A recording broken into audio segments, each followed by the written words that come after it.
welcome to my YouTube channel. Thank you so much for coming to check out this video. Before we get started, I just want to say, I know we're in day whatever of quarantine, so let's just ignore what I got going on up here because it's starting to age a little bit. Let's focus on my story time.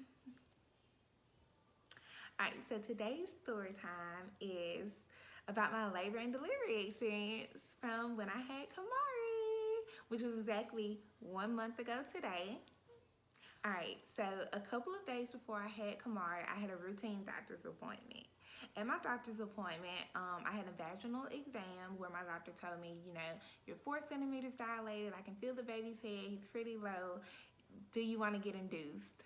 So at that point, I was 39 weeks, and at 39 weeks, you have the option of getting an elective induction, and that's where they start medication or they somehow augment your labor to make you go into labor. Yeah. So I told my doctor, no, I want to wait. I want to try and go naturally, so I don't want any medication. Let's just, wait and see what my body can do. Because, I've done it one time before, so let's see if I can do it again. So I think that same night I went into work, 4 centimeters dilated. I had postpartum patients, so I'm doing a lot of walking, a lot of, just up and down. I stayed active all night. And so I thought for sure I was going into labor that night. And wrong. So fast forward to 5 days later, or 4 days later, it's Sunday night and I'm having contractions. But I have like one, then it'd be like 30 minutes later, another one, 10 minutes later, here's a little bitty one. So, they're not regular contractions. So, of course, I don't think anything about it. And then they completely stop. So, at about 1 o'clock that morning, Monday morning, they start again. And this time they hurt, but they're still pretty irregular. So, at this point, I can't sleep. I actually hadn't attempted to sleep yet. I'm a night owl. So, I can't sleep. I'm up. Like, this kind of hurts. I have a super high pain tolerance. So if I say something hurts, it's already at like a 7 out of 10. Like, I need something. So it hurts. At this point, I'm telling my fiance, I think I might need to go to the doctor just in case because I don't want to wait too late. I'm already 4 centimeters. And he's like, no, I think it's a false alarm. Let's just wait till the morning. I don't want to go up there for no reason. And I'm like, dude, I know my body. We need to go. So we get to the hospital at exactly 3:30. That's what time I signed in. Was on my armband. That's how I know it was on my armband. So I get there at 3:30, and we go to triage. Before I get there, I actually called the hospital just to let them know, I'm on my way because, this is the floor that I work on. I know how chaotic it can get when someone comes in labor and you got to set up the room and it's a lot of work. So I let them know ahead of time I'm on the way. I'm pretty sure I'm in labor, but I'm not really sure. And I kind of requested my nurse because, I work with these ladies at least 3 nights a week. I know who I want to take care of me, so I picked my really sweet nurse who we actually went to the same nursing school. But anyways, back to the story. Okay, so we get there, it's 3:30, I'm in triage. So they hook me up to the monitor where they monitor the baby's heart rate and they monitor your contractions. So at this point, I don't know what it is. I don't know if it was the car ride. I don't know if it's the fact that I was laying down in the hospital bed, but I started contracting. Like, they were coming and it hurt. So I got a nurse starting an IV. I got a nurse asking me questions. And then the nurse finished my IV, and so she did a vaginal exam where she checks to see how far dilated you are. So your cervix pretty much goes from closed to 10, and it's a lot involved in labor. But anyways, we'll just stick with dilation. So she tells me, oh, you're about 7 to 8 centimeters dilated. She was like, I feel your water. As soon as your water breaks, that baby's right here. Sure enough, that baby was right there. All right. So I get down to the 3rd floor, which is the labor and delivery floor, where it all goes down. This is it. It's time to have a baby. So I look up at my nurse, let's just call my nurse. We're gonna call my nurse. Let me think of a name.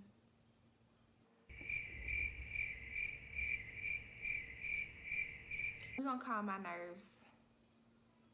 Okay, how about this? We don't have any male labor and delivery nurses, so I'm just gonna call the nurse John. All right, so I'm telling John, what positions do you recommend? Like, I'm not a nurse, like I don't do this all the time, but let me tell you, it's different when you're the nurse and the patient. At that point, I'm the patient. I'm not thinking about anything nurse related. No matter how many times I've done this before with other patients, I'm the patient now.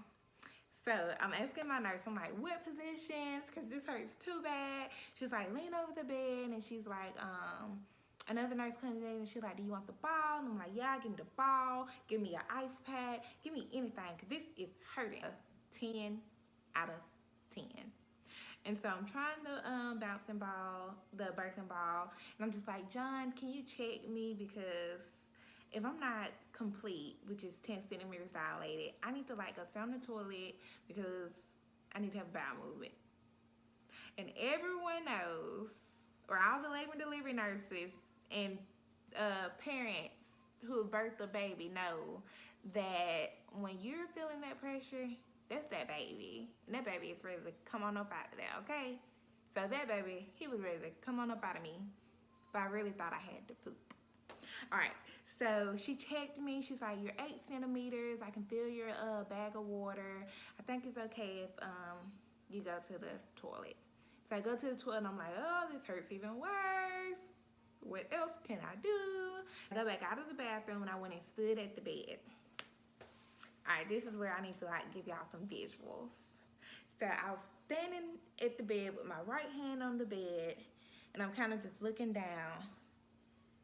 Find those contractions. Oh my gosh, they hurt so bad. And so at this point, a contraction comes and I'm like, gritting my teeth.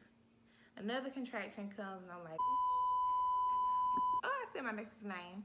I'm like, John, what can I do to take this pain away for the 100th time? And then at that point, I'm just like, I need an epidural. And she looks at me and she laughs and she says, no. Because I told her, you know, I'm not getting an epidural, I don't need it. And so at this point, I'm like, well, I need some in my IV. I need some IV pain medication. And she's like, no.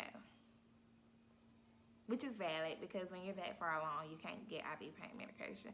But I wanted it. At this point, I'm the patient, I'm not the nurse. I'm just thinking, what can I do to stop this pain? Okay. So let's get back into the story. I keep exaggerating my pain because, y'all, this hurts worse than, imagine like the worst pain you've ever in your life experienced and multiply it by 100, because that's what it feels like. All right. So I'm standing up and my water breaks. And when my water breaks, when it broke, I took a sigh of relief. I said, oh my goodness. It feels so much better. Like all that pressure is gone. Like that bulging bag is gone. And now I can just breathe. And then another contraction came. And I felt his head coming down the birth canal. I looked at my nurse and I said, I called her by her name. I said, he's coming and his head is right here. He's about to be here. At this point, everyone's in a frenzy. My water's already broken all over the floor. I'm looking at her yelling, the baby's coming. And she's like, get on the bed. Y'all, if y'all could see the way I come back military road on that bed, and as soon as I come back military road on that bed, I had another contraction. And guess what? His head popped out. Like, no pushing. I promise you, I did not push. His head just, do the sound effect again, popped out. And so at this point, y'all, I didn't even know it, but my fiance's over in the corner recording. I think he was just recording because I was kind of, you know, freaking out with the pain, kind of overreacting, like, oh, I'm dying. anyways, he's recording. So I'm not willing to share that recording with y'all. But I literally saw my baby's head hanging out. All right, so I'm laying back on the bed. Baby's head is right there, out.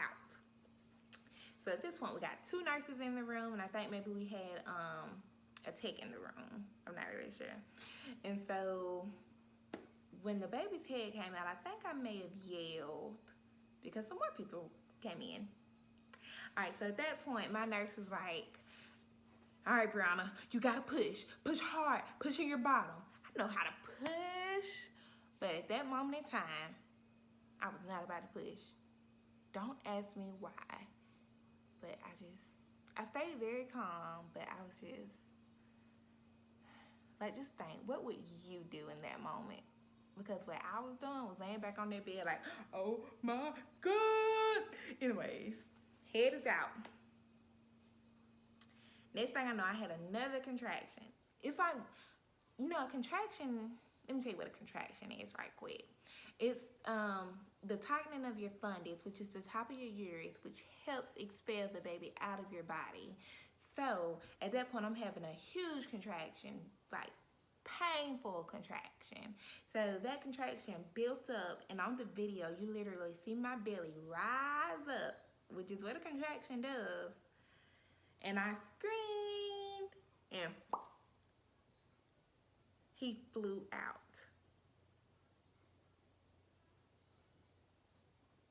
It's on video. He flew out. So my nurse called him and put him on my chest. Did it. You did it. God. He's here. Oh my God. Syringe. Oh my God. I'm just like, oh my God, I can't believe it. I'm looking down at him like, is this real? I was just at home. I wasn't even gonna come to the hospital. What is going on? Y'all, best day of my life. Like, I feel like having a baby just, like, it's God. Like, amazing, unbelievable. Like, I did this. I created this person. Like, this is all a work of God. So anyways, I'm looking down in disbelief. Like, my baby, he's here. Oh my God. And so at this point, the doctor comes in. I don't think she was really expecting it to happen that way, but the doctor came in and she's like, oh, the baby's here. Let's see what's going on down there. Which wasn't much. I guess I can share this with y'all. I had like a 1st degree tear, which it's like, for me it was a superficial tear, which doesn't require much, like it doesn't take long to heal. It don't require much repair. She like gave me a stitch or 2, and that was it. I still can't believe it. It's been 4 weeks, and I still can't believe I have that beautiful baby boy. And it's been a year and some months, and I still can't believe I got my beautiful baby girl. All right.